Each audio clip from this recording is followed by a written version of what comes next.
Can you not, don't yell obnoxiously, but can you just let them know that it's starting? Can you let them know?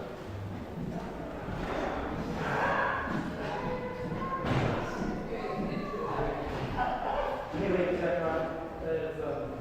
Oh wait, leave the power on.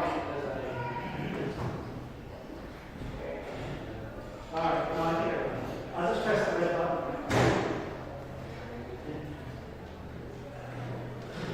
Okay.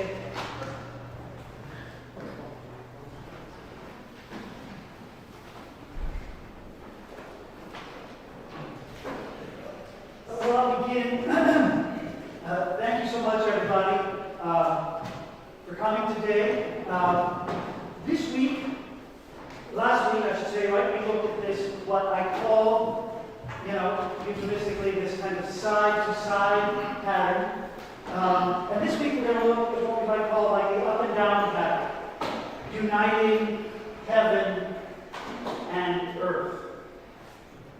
But I do want to, I got a lot of really interesting questions from you guys from last time. And I did want to kind of recap some things based on some of the feedback I got and some of the questions I got. So, last week, right, we talked about this concept of this pattern in space of the core, chaos, and this kind of fringe in between the two. And both have their importance, but there is a difference, right? It's probably good to know, right, if we are core people or if we are fringe people, and both right, have their place. But, right, there is a hierarchy. John the Baptist, great, incredible, very important. Mary, greater, more important. And there are some interesting things you'll see, right, in our iconography that reinforces. So this week, right, we're celebrating the Mass of St. Peter and Paul. Very important, of course, to our to being an Ethiopian Orthodox. Peter here is on the right of Christ, Paul on the left. You won't ever hear, as far as I'm aware, anybody calling it Saints Paul and Peter. It's always Peter and Paul. Always Peter and Paul. Peter is the rock. That's what Jesus said, right? So there you go. Peter is the rock. Paul, right? Paul, what is he known for doing? When we think of the life of Paul, he's evangelism, he's missions, he's moving. He's moving here and there, right? But Paul is on the left. Peter's the core. Paul is the kind of fluid fringe. And it's even interesting the way that you can see Paul's beard is more fringy than Peter's beard. Not John the Baptist's fringe, but right, they're letting Peter have a kind of bigger fringe than Peter is, right? So there is a hierarchy. It's Saints Peter and Paul. I don't have time to talk about St. Christopher. He's a fascinating saint. But here again, you see the same dynamic. This is an icon of St. Christopher, the dog-headed saint, one of the cynocephali. And you can take a look in ancient texts about dog-headed men. Did they really mean to say that he actually literally had a physically observable dog head? I don't know. But the point they want to make, I'm going to sidestep that question. No, it's an interesting one, because I don't think it's the most important question. Right? Dogs, what do? They guard. They're on the frontier. They guard things. Like, you find St. Christopher. He's this fluid sort of person. The most famous St. Christopher story has him doing what? Anybody familiar with St. Christopher? Carrying Christ across a fluid boundary, right? His form, therefore, is fluid, right? I think this is one reason why he's depicted with the head of a dog. They're both martyrs. Christopher's on the left. St. Stephen, the proto-martyr, he's on the right? Okay, so there is a hierarchy. Secondly, a small difference makes a big difference. Imagine, we can maybe make this very practical. Whatever your politics are, that's totally fine. It's totally your business. Let's imagine we have two groups of people. One person is, one group is Democrats are right 100% of the time, no exceptions. The other group is Republicans are right 100% of the time, no exceptions. And then you have another group that says, no, Democrats are right 90% of the time. The other group says Republicans are right 90% of the time. That 10%, that fringe, that kind of buffer, it's really important, right? It helps keep you fluid. That 90% group, even though it's a slim part, right? It gives you this kind of flexibility. It prevents you from hardening too much and forming a core where you shouldn't, right? That 10% difference is really huge. A small difference can make a big difference. The fringe is important. And then thirdly, opposites manifest each other. Opposites will appear when that relationship between core, fringe, and even chaos gets unhealthy, gets out of whack. I was mentioning last week the Rome, right? We took a look at Rome's kind of national security strategy. And early empire, the heyday of the Pax Romana, right? We saw this kind of layered strategy, right? This layered sort of approach to the outside world. This core of control, and then this kind of double fringe where the control dissipated as you went further out. Then we looked at when Rome changed it in the 3rd century and had everything be all core. I mentioned the political chaos of Rome at that time, and here's just a snapshot of it. Between the years, or we might say, this is just a snapshot of it, we could see emperor after emperor, rapid succession, some of them claiming authority in the same place at the same time, right? You have strong centralization and you have a strong decentralization at the same time. You centralize too much, things can easily fly apart. By my count, and different historians will count differently, in about 70 years, you have about 38, maybe 40 emperors. And again, a lot of them are overlapping and fighting each other. So, when you see opposites tend to manifest with this kind of swing between too much diversity and too much unity, you know that the relationship, right, between core, chaos, and fringe is out of whack, and needs to be put right again. Before I move on to this pattern we're going to talk about today, this United Heaven Earth pattern, did anybody have any other thoughts, questions, or comments that might have, been sitting with you for a few weeks?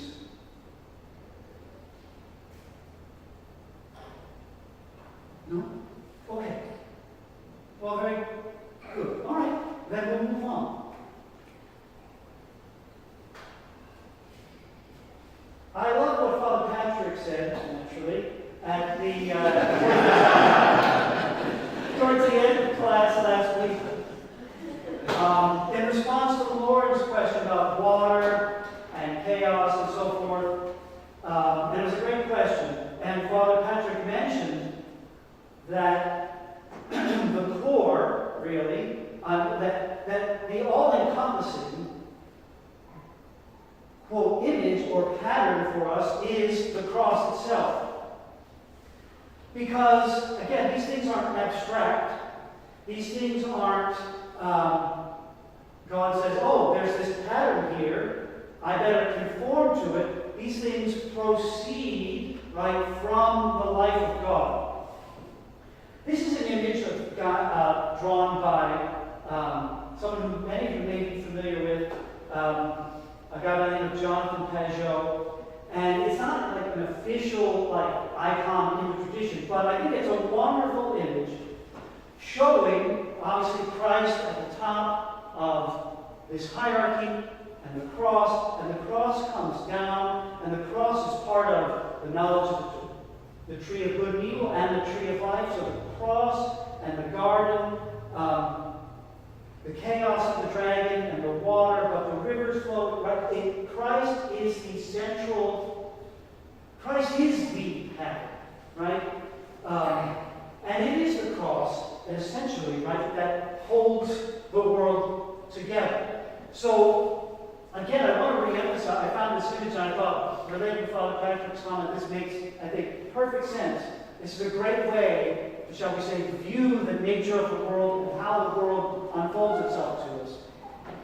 It's not as if Christ conforms to a pattern, it's as if, but Christ is the pattern. And since he is the creator, obviously then, things flow forth from him. And it's a mysterious thing, right? But Christ, as we know, was slain in some way from the foundation of the world. So this pattern of the cross, this cross as this place where heaven and earth meet, this is the all-encompassing image of everything, we might say. So, what is a symbol? What is a symbol? This word is thrown around a lot. And I know I at least, had a very poor understanding of the word growing up, and hopefully now have a better understanding. Symbol as a physical embodiment of spiritual meaning. A symbol is a physical embodiment of spiritual meaning. I've heard this said about the Eucharist and Protestants, Catholics, Orthodox, and it may leave, of course, a lot on its plate. But I think it's probably helpful as a beginning. It is said, right, that for many Protestants, or most Protestants perhaps, the Eucharist, it's not real, it's a symbol. Some might say that for Catholics, no, it's not a symbol, it's real. And what the Orthodox say is, it's real because it is a symbol. It's real because it is a symbol. Because what a symbol does is it unites heaven and earth. It takes, we might say, idea, unites it with fact to create meaning. An idea paired with fact creates meaning, creates reality. It's interesting, like in Luke's Gospel, in talking about Mary, the translations we're probably familiar with, Mary gathered these things together in her heart. If you look at the Greek, and I'm definitely not a Greek scholar, definitely not, but you can see the word Mary essentially like symbolosa or something like Mary symboled them together, right? And where in her heart. More on that later. So when we talk about, usually we think of symbol as a kind of convenient linguistic stand-in for something we can't explain. I'm going to use the word, and what I believe I'll tentatively offer is the correct sense, or perhaps a better sense, right? Symbol. A symbol is in fact this marriage of what is above and what is below. A marriage of heaven and earth. And that creates meaning. That is, in a sense, the, quote, truest form of reality, in a way. I mean, I say that tentatively, but that, I would suggest, is what a symbol is or means. So, this is not as good a time. You might think that with like the 2 weeks. You might think that with like a 2 or 3 week break or whatever it was, that I might have made some better illustrations. You would be wrong.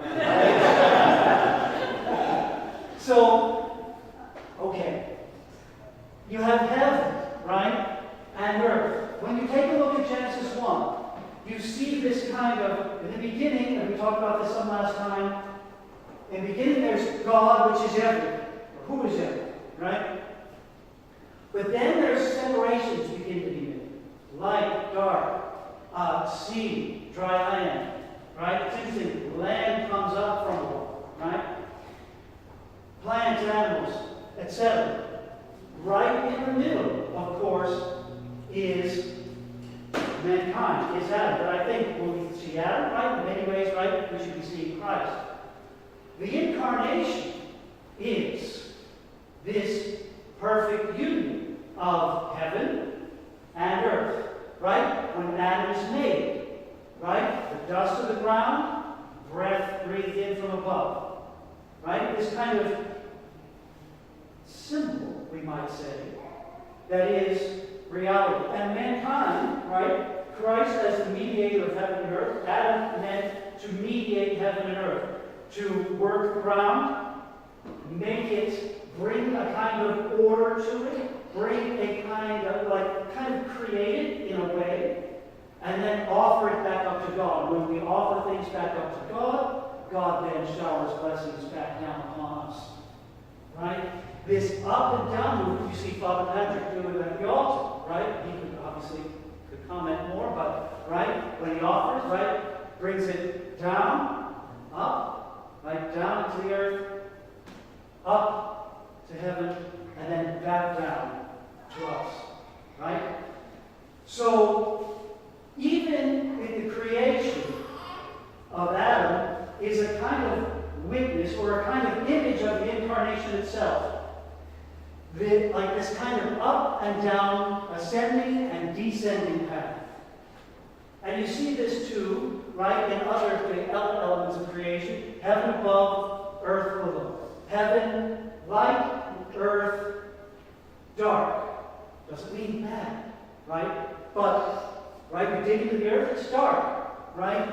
And then you have body and breath, and you have essentially, right, life. It is, the creation of Adam is an image of the incarnation itself. And you have this up, right, and down pattern where you marry both, and voila, mankind. Even the structure of our bodies. Apologies for the with my wonderful illustration. Right, even the way we're made, right, is a witness to this. And remember, right, that Adam is an image of Christ. And incarnation is always part of God's plan. Right? Our bodies, the way they're made, it's not coincidental. Most creatures, right, walk on 4 legs or 6 or legs or something like that. All their legs are there. We have 2 on the ground. We are earthly, right, but also heavenly. And our heads, right, where our idea comes from. You can think of it kind of like it's a seed, right? We have to guard our thoughts because our thoughts can flow down into us and become, like actions, right? The quote heavenly part of us. And then our bellies, right? Place of our appetite, our emotions, this is where things, right? Earth, you might say, right? Because when we put things into our bellies, what happens to them?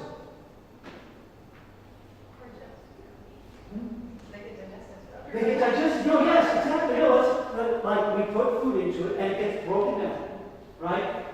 You put a seed into the earth, it gets broken down. You put anything into the ground, right?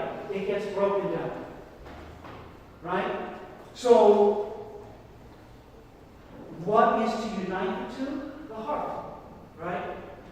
You see some really, again, foolish, thankfully they're not all these, but some really foolish Old Testament people. Well, the Old Testament people, they talk about the hearts, they didn't know about the brain, and blah, blah, blah, the brain was important. Well, okay. No, they talked about the heart for a reason. The heart as this kind of mediator, right, of heaven and earth. How many of you are familiar with C.S. Lewis's great essay, Men Without Chests, from the Abolition of Men? Yeah. Does anybody remember what his central point in that essay was? Chester, yeah? Everything's just now either ideas or emotions, and we've lost the mediating little part that gives meaning to things. Yeah, and the consequences of that. We're all just either hyper-analytical and rational, or we're all just animalistic and follow our appetites. Right, yes. There's no way, good.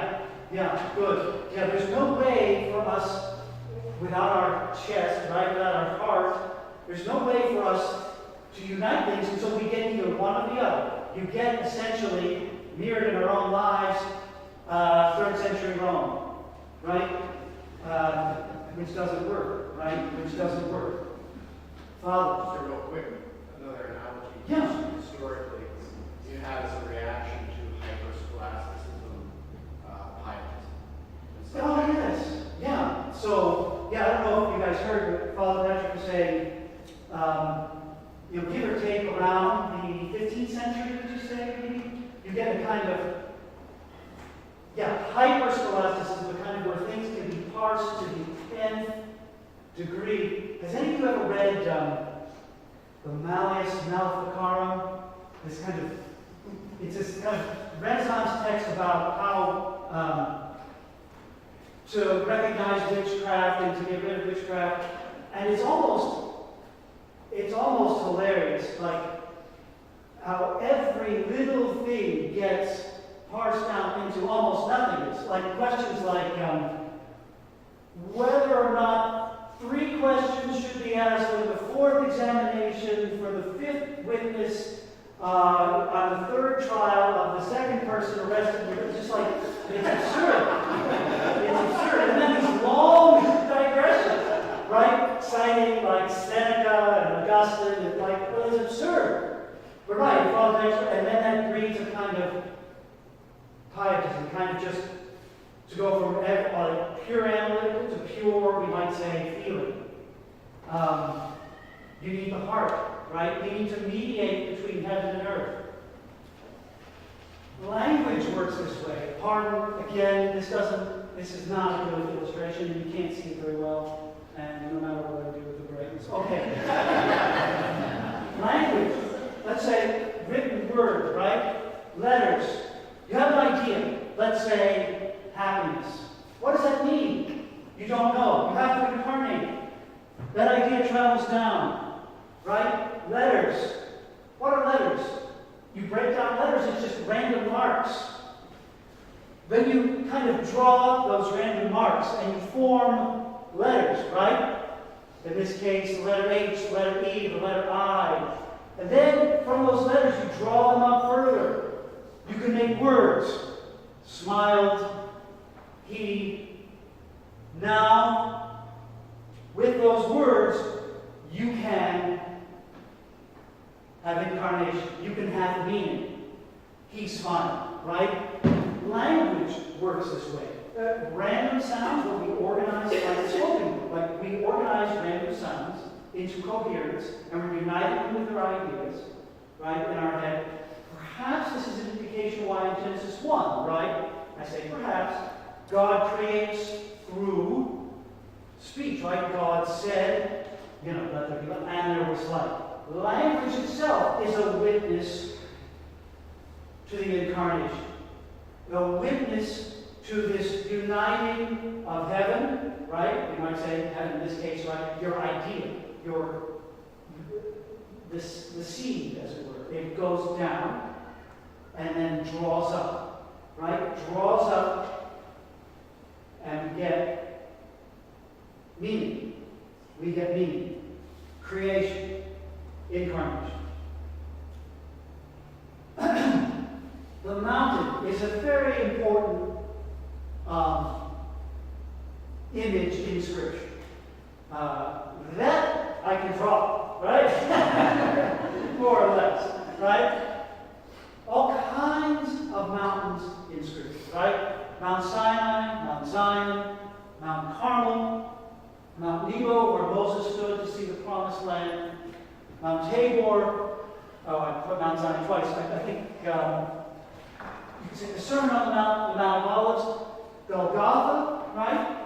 Christ is crucified on, and we know Golgotha means hill of the skull, hill of the skull, right? Why? Well, mountains, right? They're tall, majestic, solid, pretty solid things. At the top of the mountain, like, what's one of the rewards of getting to the top of the mountain? See everything. You can see everything, right? You get the whole perspective, right? Now, of course, you can't see everything well, right? But at the top, you see it all. At the bottom, you can see things much more particularly, right? Much more clearly, but you don't have that perspective, right? You lack that totality of vision. Unity at the top, diversity at the bottom. Cohesion at the top, particularity, individuality. The mountain is a, quote, symbol of this union of heaven and earth, this, of the incarnation of Christ himself, right? Of course, the mountain, probably we could think of, you could probably rattle off a few mountains from other cultures, right? Mount Olympus. They're almost everywhere, almost every kind of ancient religion. Perhaps you could argue the Egyptians built the pyramids in part. They're mysterious. Pyramids are mysterious. I don't claim to understand them, but maybe because we don't have any mountains. We gotta get a mountain, right? The 7 hills of Rome, right? This idea of unity and diversity. It's all over the place. It's everywhere. Jacob's ladder, right? Jacob falls asleep, right? We talked about sleep as a kind of death, it's a kind of form of chaos, right? In the chaotic dream state, right, God gives him this dream of angels ascending and descending this ladder, right? And so you have this pattern, right, of this ascending and descending, essentially ascending and descending life. And what is interesting, of course, it's not directly like the icon here in the bottom right has this reconciliation, right, between God and Jacob, right? Between the angel of the Lord and Jacob. Who exactly the angel of the Lord was, I won't say for sure, but obviously, right, this idea of reconciliation, right? Ascending and descending leads to Jacob reconciling with God. The Nativity. Here is an icon of the Nativity. Okay. Christ, quote, again, I won't say created, but, right, this is Christ's life on earth begins. The icon gives you some interesting hints, some interesting clues. What do we see related to this up and down pattern in the icon? Does anybody have any observations or thoughts? There's a mountain in it. That's right. There's a mountain in it, Josiah. The angels are looking down. The angel's looking down, right? Yeah, what's going on? What's most important now is what's below. Good. Yeah. Anybody else? Is that meant to be a star? But they're coming down. Yes. I imagine that is supposed to be the star, but it's interesting that they have that light, of course, penetrating through the mountain. Noah. Christ is bringing earth and heaven together by being in the middle. Yeah, right. Although he's not quite. Well, yes, they do have him kind of in the middle of the mountain, though, don't they? Yeah, that is an interesting point, though. I wasn't going to say that, but I'm glad you did. I think that's really interesting. Yes, Harry. At the bottom, you have the very human, earthly aspect of the new baby being washed on the left side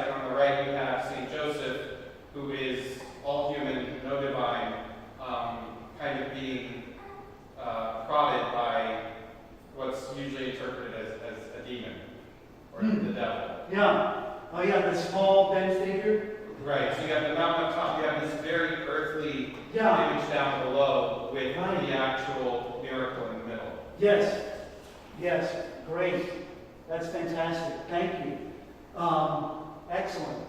Right, so yeah, Christ, so the tradition, right, Linda, to your point, the tradition, Christ born in a manger and so forth, and the inn, tradition basically tells us that Christ is born in a cave, right, under the mountain. Essentially, under that mountain, in the bowels of the earth, in a way, right? So that's the nativity. Later, here is the transfiguration, right? Christ goes up the mountain, and now is revealed in light. And then we have Peter, James, and John at the bottom. It's too much for them. They're not ready for this, right? And they can't take it in. This story, right, should remind us of a particular Old Testament story. The Transfiguration should remind us of a particular Old Testament story. Does anybody have an idea or a thought? Moses coming down from Sinai. Someone said what, Simon? Moses coming down from Right. Sinai with his face shut. Yeah, Moses going up Mount Sinai, receiving essentially the law of God. What is happening below when Moses is above? Golden calf, chaos, people falling into, people falling away. And here you have Peter, James, and John, right? Falling down towards earth. I'm not sure, but the two middle ones are like the middle guy. It's not a great image. The lighting isn't great or whatever, but his body's kind of twisted up. They're kind of falling down, stumbling down. And of course, what's happening with Christ in the Transfiguration? What's happening with the apostles? What's going on? Does anybody remember in the story? Can we cast out Brian? Jake, go ahead. They're trying to cast out a demon, but can't. Demons that they can't cast out. Right? They can't cast them out. These kind can only come out by prayer and fasting. Essentially, you're not heavenly minded enough, connected to heaven enough. You can't do it. Right? So this kind of chaos, confusion, heaven and earth separated.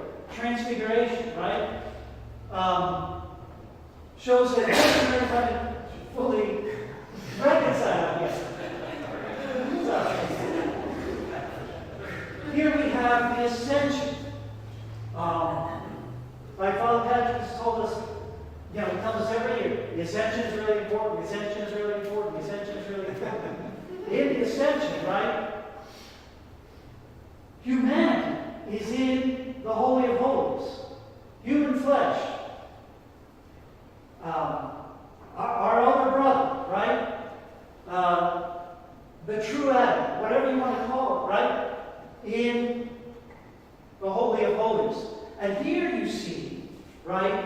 You don't see the same kind of confusion like you did in the Transfiguration. The last time Christ went up, confusion, chaos, separation. Here, right? Now it's not complete yet, right? But here you don't see that. You see expectation. People are witnessing it. People are looking up. Of course, this is after Christ's resurrection, right? Where after his conquest of death. And then later, of course, after the ascension, you get Pentecost, right? After Christ goes up, the Spirit comes down. And suddenly, right, it's not, you kind of get a kind of like reverse Tower of Babel, right? A reverse Tower of Babel. You don't have, it's not pure unity, it's not pure diversity, but you get diversity, right? People are speaking different languages.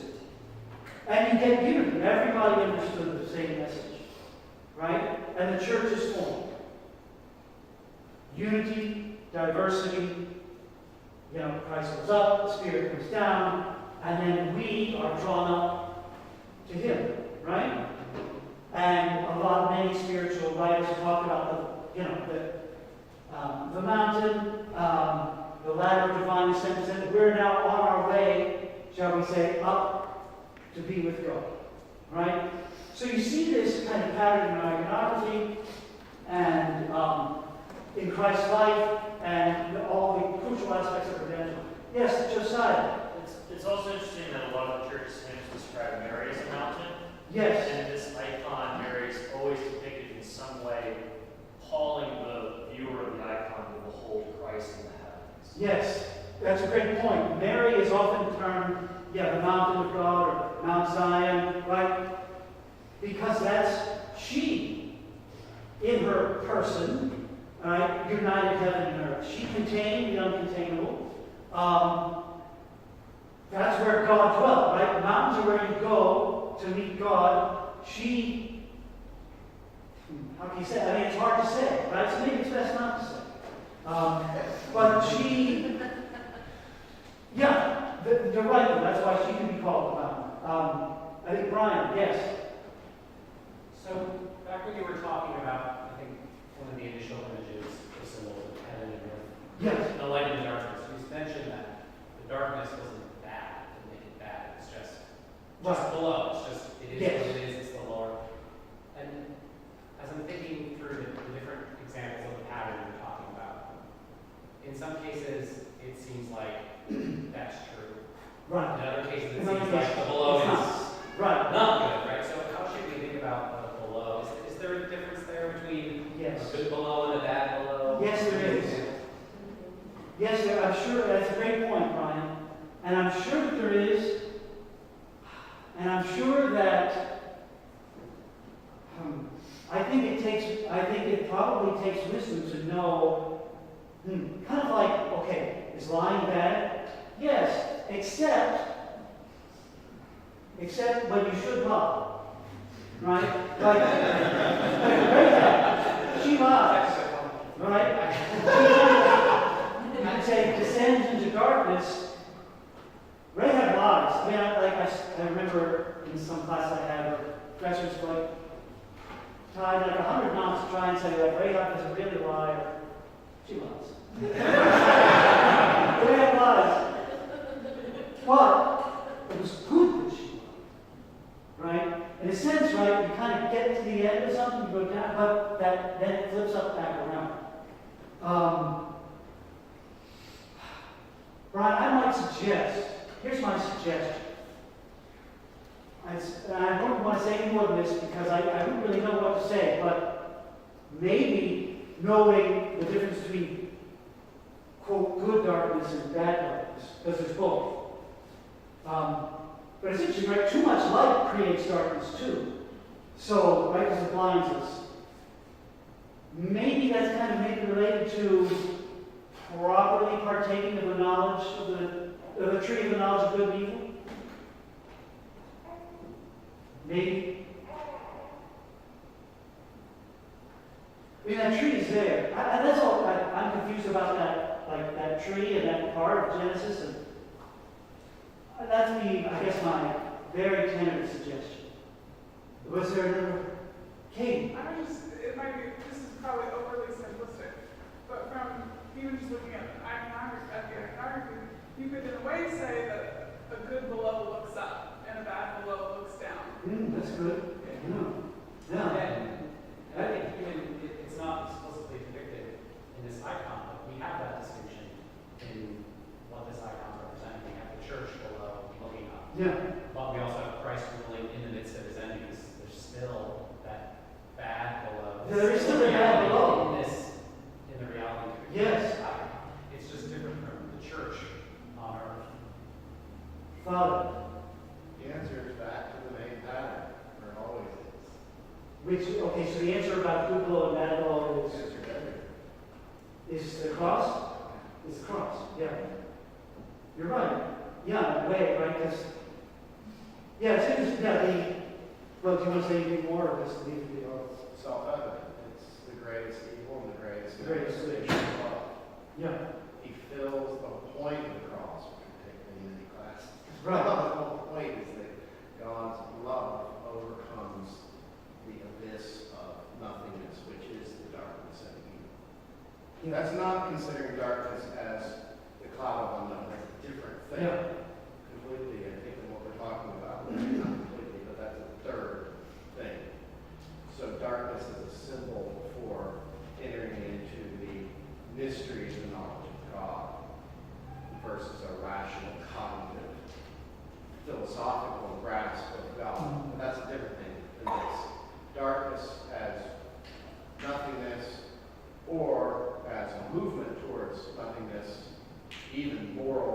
Right. evil is overcome and destroyed by love. When God embraces it, when God enters Into it. And that's what flips it around. Yeah. And that everything is in the cross. Mhm. Yeah. In terms of symbolic, Right. everything's symbolic. So if you can't figure something out. Just look at the cross. There you go. There it is for us. Each and every time we enter in. Right. Excellent. Thank you. Those are great comments and good questions. So I titled this two parts, these two classes, right? Man as macrocosm. A lot of some early Christian thinkers and a lot of Greek philosophers and so forth thought of man as a microcosm. That is a kind of micro version of the cosmos. Cosmos, which is big, it contains like immaterial things and material things, and hey, we contain immaterial things and material things. We're a kind of mini version of that. And that analogy can be helpful. But St. Maximus the Confessor developed this idea of man not as a microcosm, not as a kind of mini version of the cosmos, but man as essentially, like, the cosmos is a pattern of us.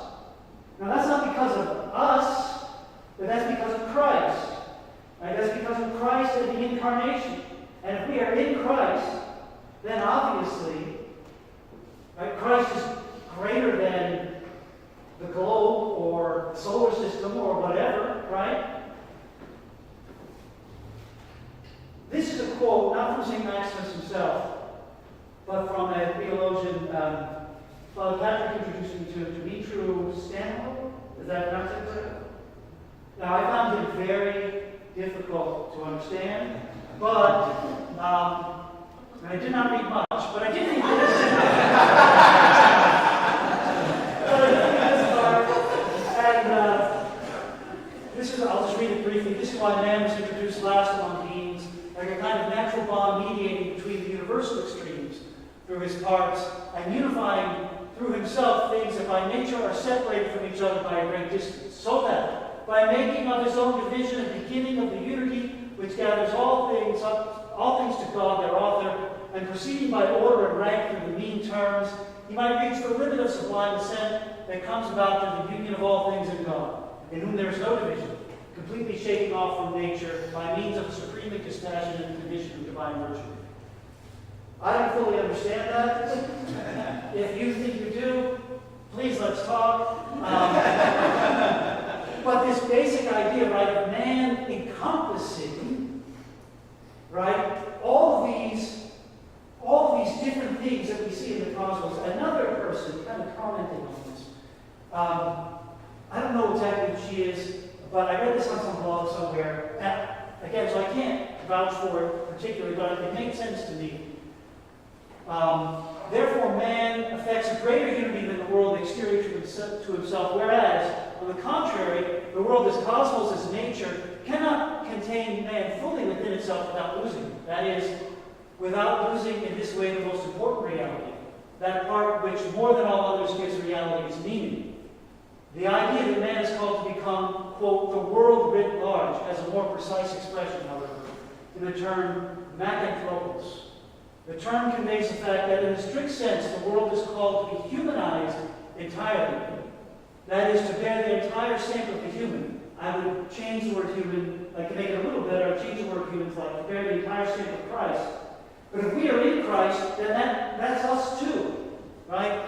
Making real through that stamp a need that is implicit in the world's own meaning to become an entirely humanized cosmos. And again, if you take the word humanized and substitute in there Christify or something like that, I think you've got it. I think you're right on the cusp there of getting it. This idea, right, that what we experience, who we are as human beings, is the key to meaning in the world, right? It's the key to mediating heaven and earth. When we take away, when we remove the body, shall we say the body and the soul, let's think about the body for a moment. When we remove the body as a vehicle of meaning, we're going to lose this union of heaven and earth, and we'll descend, right, into chaos. We'll descend into chaos. So, right, we're talking about the fact that we have 2 feet on the ground is important, right? The fact that we have our head up here, right, our belly down here, and our heart, it's all important. Right, like a lot of people, like a lot of visitors when they come to the church, okay, why are you doing this? Why are you kneeling, genuflecting, crossing yourself, all these things? And of course what? We tell visitors, like, just do what you're comfortable with, participate as much as you feel comfortable with. But eventually, right, it's weird to genuflect. It's weird to cross yourself. Those aren't just mere, ways of remembering, right? It helps you cross yourself. It helps you to remember to cross. But when you cross yourself, it's not just so I'll remember to cross. All right, when you dip your fingers in the holy water and put holy water, it's not just merely to think about your baptism. It's to become your baptism. It's to become the cross, right? When you do these things, this is the union of heaven and earth, right? The body and the soul, right? You need both to create meaning. You need both to create meaning. Okay. Real quick, Blaise Pascal was a French Catholic Calvinist, a little bit on the pessimistic side, but he has this interesting quote, right? Though man, I'm not going to read it, I want to leave some time for questions. I'm ready to wrap up. But basically, man can be crushed by the cosmos very easily. But man knows he's being crushed. And the universe has no idea what it's doing, right? This idea, slightly more, that's the glass half empty version of man as macrocosm, right? Okay. So, to try and bring this all together, right? To try and bring coherence and meaning together. I say here, right, the sun rises. What I mean by that is, I said, well, the sun doesn't really rise, really, the earth is spinning, and, the whole thing with the cosmos, right? Okay, that might be true in one sense, but I think we should fight for a phenomenological language. Fight for the language that makes sense to us in our experience, that is not abstract, right? We don't experience, we experience the sun rising instead. We don't experience spinning. I'm not saying we're not spinning. We don't experience spinning. It can really, in that way, have no meaning for us. It's too disconnected from us. Fight for a phenomenological language. Secondly, I put here trade and economics. And what I mean is, I think one of the problems we experience is how disconnected things are. What I mean by that is, okay, let's say this. Company X. Okay, I'll just say the word Amazon. I'm not saying Amazon good, bad, or whatever. I'm saying Amazon somewhat controversial. Look, I order lots of things from Amazon. Probably you guys do too. I'm not saying it's bad or good. I'm just saying, let's take it as an example. Because as examples, it's disconnect. We look, we click, we get the thing. It's great. But we don't really, how does the thing get to us? We really have no idea. Now, rewind the clock 150 years or whatever. We go down to the general store, right? We see Bob at the general store behind the counter. You say, Bob, you have any purple boxes? And Bob, maybe he's an elderly gentleman, says, oh yes, I think we do. And you start to see Bob climbing a rickety old ladder and reaching up and say, whoa, Bob, forget the purple box. Don't, you wouldn't want to see Bob do that. Do something crazy just so you can have a purple box. Say, hey, there's a blue one, I'll just take the blue one. The blue one right by your hand, let's just grab that. And you would do that, right? Because you would see and know. You don't want to make Bob do something crazy so you get the purple box. But, right, when you just point and click, what's the purple box? What's the blue? You have no idea, right? You have no idea. This kind of disconnect, right, between, and we see this, of course, this kind of disconnect in all other areas of our life, and we can't avoid it because it's just part of the modern world.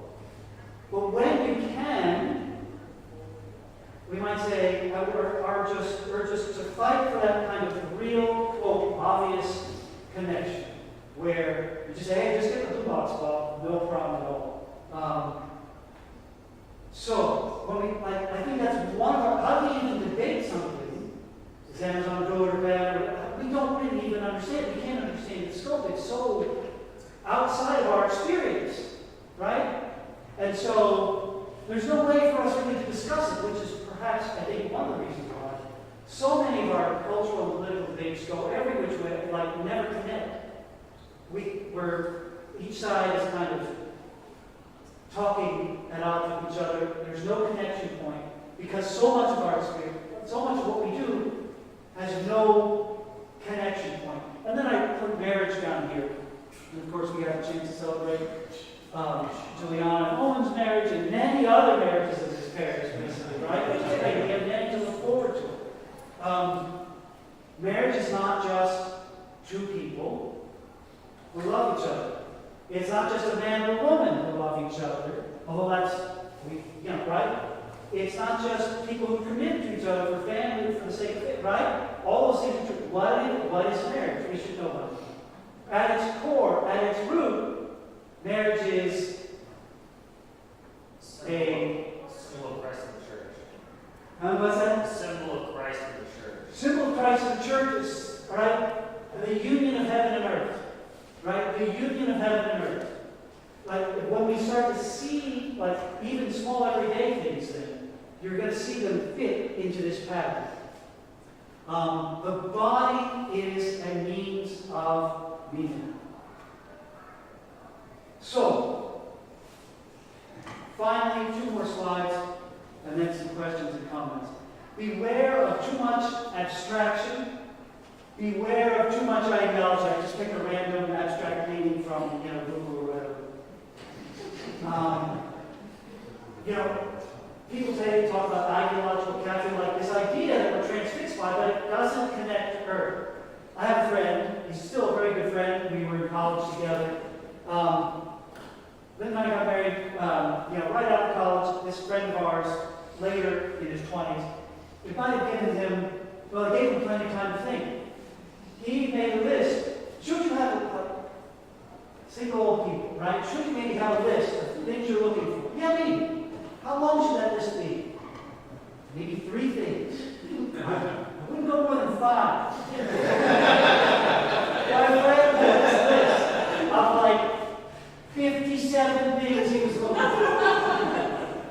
And so anyway, he starts saying this particular. Did he ever get married? Hold on. 57 things. So he starts dating this girl, and things are progressing more or less. And it's getting near the time of like fishing or cutting bait, one or the other. And I don't know how, but she found the list. She found the list. And I give her credit, hey buddy, what is this? And they talked for a while. It's apparently a discussion with a little bit of heat in it. And finally, right, she said, look, you can have me, or you can have a list. What's it going to be? And you made the right decision. He chose the list.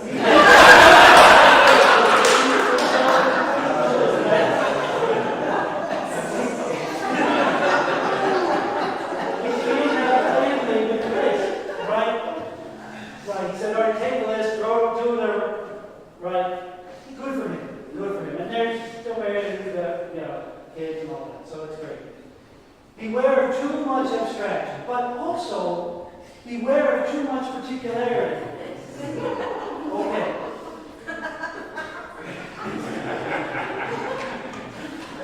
It is a funny picture. So, do you guys ever be wearing sunglasses and kind of catch the light in a certain way and you can see like your eyelashes like in hyper close-up? Okay, and it's kind of weird, right?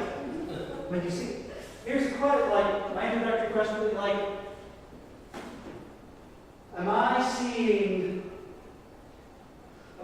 Jack's eyelashes here better from this distance, or would I see them better through a super high magnifying lens? Which is like, what would be better? What is the quote true eyelash? I would say I'm seeing them better. I'm seeing as they should be seen right now.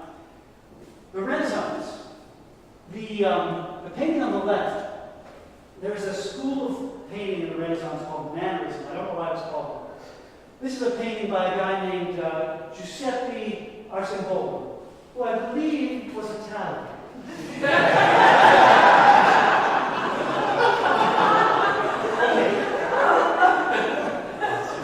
A lot of people comment, wait, iconography, it's not like always realistic. Very true. If you guys know anything about Renaissance art, you know they had a kind of continual sort of swirling down, narrowing focus on the very particularities of the human body, right? Their painting gets more and more and more realistic. You get more and more realistic, and like seeing your eyelash, right, and the eyelash, it doesn't look like you lose perspective, you lose coherence. And it's no coincidence, right, that this school of painting, I think, developed in the Renaissance. As they focused more and more on that particularity, you get the loss of coherence entirely. The sculpture on the right, we are all familiar with Michelangelo's Pietas, beautiful sculpture, right, Mary and Christ in her arms. This is Michelangelo's second Pieta, and I couldn't get down bad with computers and stuff. I couldn't get the full thing. But his second Pieta is weird, in my opinion. I'll just offer that very tentatively. The forms are twisted, people are twisted, right? As Michelangelo developed, right? The kind of hyper-realism turns weird, right? Too much particularity, you lose coherence, things get chaotic. So be aware of too much abstraction, be aware of too much particularity, seek to follow the pattern that's in the cross, that's in creation, that's in our iconography of uniting heaven and earth. Comments, questions? We have some time. Thoughts? Josiah. Are you saying this last thing that because obviously those don't look realistic, that becoming so transfixed on being hyper-realistic gets you straight, Gets you straight to back to weirdness. weirdness. Right. And you don't get like in iconography, it doesn't look crazy and weird, it's just not hyper-realistic. Right? What you get with hyper-realism is hyper-weirdness. It's like they're kissing cousins. Just We start with saying like heaven and then earth, heavenly things, earthly things. So Yes. holy and then just like profane, you go right. And then through symbolism, through things like sacraments, we see their union, their blending. And then in a way, like you said, the incarnation, the crucifixion, and the lines have been like completely blurred. So how do we preserve distinction between heaven and earth while still understanding their union? Right. That's a great question. I guess I would say, So a lot of theologians talk about the already not yet kind of aspects of life and how we're moving towards this fullness, but we're not. In a sense, we have the fullness now, and in a sense, we don't. I don't know what I'd say, Justin. It's a great question. Father Pepper's had a figure? The Fourth Ecumenical Council in Christology. Got me. Answer the question. The Fourth Ecumenical Council in Christology, that is the mystery of our existence as created beings and our union with the uncreated. And the divine nature is explicated in as much as it's possible to explicate in Christology. Good. And then that trickles down into, social systems, economics, art. It informs everything else. That's the fount of understanding those other things. If we start seeing symbolism, sacredness, sacramentality everywhere, is that a problem? Is that somehow No, like, no is a problem, or no, like, yeah, I was gonna say no too. No, it's not a problem, Right. because everything derives its meaning from the incarnation. Right, yeah, I agree, yeah. Everything derives Yeah. meaning from Christ, Water. who is God and man, heaven and earth. So, like when you hear the statement, all things are sacred, some things are more sacred than others. Yeah, that's good, right? Yeah. I've heard this about holiness. This, when I first was getting interested in Orthodoxy many years ago, someone said this. I think, and this was great. Like, in a sense, only God is holy. And in a sense, right, everything can be holy. And in a sense, some things are holier than others. And all three are true. Right? And that's the way I think stay sane. Right? To hold these things in tension. Right? Only God is holy. In a sense, everybody's holy. But then there's hierarchy, right? Some things are holier than others. Well, what you just said, there's an actual, a very lucid kind of rational description of what you just said. That's not a mystery. Yeah. In the technical sense. When we say only God is holy, we mean only God is. He's the uncreated. Mm-hmm. And he's the only one in that category. And so he is ultimately beyond everything else that is. Everything else is holy because it exists. It has a logos, which was given to it by God. So its essence is related to God, who is holy. Okay, yes. There's a very rational. It's very that's something you can break down and explain, yes. like what's meant by that. Is that right? What you said earlier about sort of how what people usually deem as a symbol, like in Protestant. Yeah, yeah. So can you clarify the difference between what you're talking about as what symbolism means versus something like allegory or analogy? Okay. Like, what's the distinction there? Can you clarify that? I wish I was better. I don't feel, it's a very good question, Zachariah. I don't feel like I have a great understanding of it myself. I don't.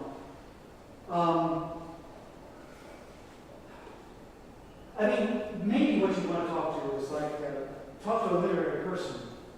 Maybe not someone, maybe not me, but I guess I would say, like, Pilgrim's Progress, probably something that many of us might be familiar with. Allegory is a little different because things tend to be, we might say, abstractions in allegory. You have, I can't remember the characters in Pilgrim's Progress. I read it a long time ago. And I didn't like it very much, so I didn't read it very thoroughly. But you have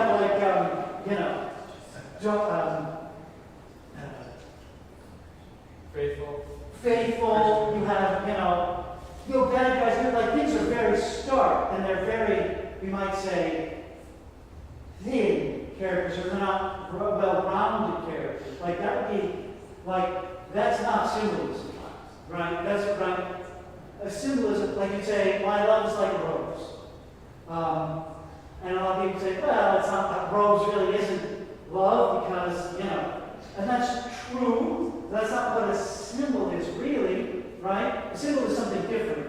Like rose might be a convenient linguistic sort of standard or image for something that you want to express. But a symbol is something that is like the most real thing out there. In the sense that Christ is the most real thing out there. Did you have a follow-up or a thought? Or? It just kind of got me thinking, it seems to kind of relate to this idea of, I feel like in this modern society we've kind of seriously lost this symbolic way of understanding. Oh, and sort of what you have in the margins is sort of what we consider to be superstition, right? So if you break a mirror, you have some Yeah. Like, is there a relationship between that and proper understanding of symbols? You know, that's a great question, and I'm getting the signal that we need to wrap up. I would say this. I mean, all right, here's one way that's helped me. I'll just say what's helped me. Reading folk tales. Reading folk tales has helped me. When you read, you know, Grimm's fairy tales, there's plenty. There's lots of cultures have them. Those stories they work on a lot of levels, right? They're for kids, they're for adults. Adults in the best way. A lot of the structure there. Like the third son. Why is it always like the third son, the third daughter that brings it? Well, I mean, that's interesting, right? The end becomes the beginning. Abel, heavenly, Cain, earthly, Seth, the line through which, not Seth. Yes, Seth. The line through which the incarnation comes. Right? This kind of idea of, right, that would be my suggestion. Because we can, folk tales it's not complex theology, at least I can't take it. The stories are simple, but they're very rich, layered, and I'm sure there's lots of stuff in the Church Fathers. So if you read, actually, the Church Fathers, wow, they're being very, it's real hard, like they're very deep into patterns and so, like they're connecting types all over, but in ways that I was never taught to do. Church Fathers would be great as well. If you guys have any other thoughts or questions, I'm getting the signal. Let's wrap it up. Thank you so much. This has been a lot of fun. Happy to continue conversations. Thank you. All right, have a great week.